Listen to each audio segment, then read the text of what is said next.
గుడివాడలో అసలు అభివృద్ధి ఉందా లేదా? లేదు. ఎందుకు లేదని చెబుతున్నావు? లేదు, చూసిన 10 సంవత్సరాల నుంచి అలాగే చూస్తున్నాం. అదే గుడివాడ అలాగే.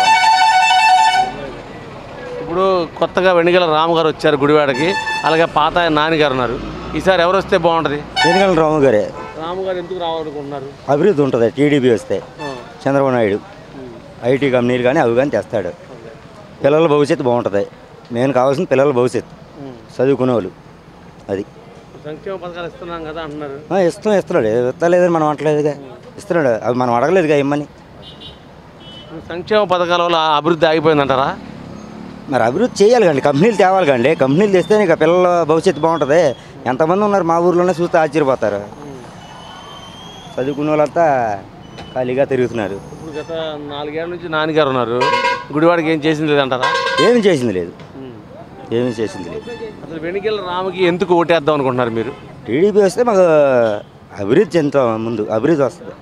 అది అసలు గుడివాడికి ఏం కావాలనుకుంటున్నారు? ఇంకా గుడివాడికి ఏం డెవలప్మెంట్ అవ్వాలండి. గుడివాడ అవ్వాలి. గుడివాడికి ఏం కావాలనుకుంటాం? గుడివాడ డెవలప్మెంట్ అవుతే మాదే ఆటోమేటిక్గా డెవలప్మెంట్ అవుద్ది.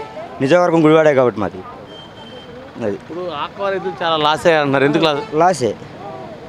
ఎందుకు అలా జరిగింది? అది మనం అనకూడదు కానీ సర్లే, తర్వాత మాట్లాడతాం. లాసే ఆక్వా రైతులకి. కరెంట్ కానీ అది కానీ. ఆయన అయితే ₹1.5 ఇచ్చేవాడు యూనిటీ. ఈయన మరి ఎంత బాతున్నాడో తెలియదు, గట్టిగా బాతున్నాడని చాలామంది అదే అంటున్నారు. అంతే. Please like and subscribe eagle Andhra.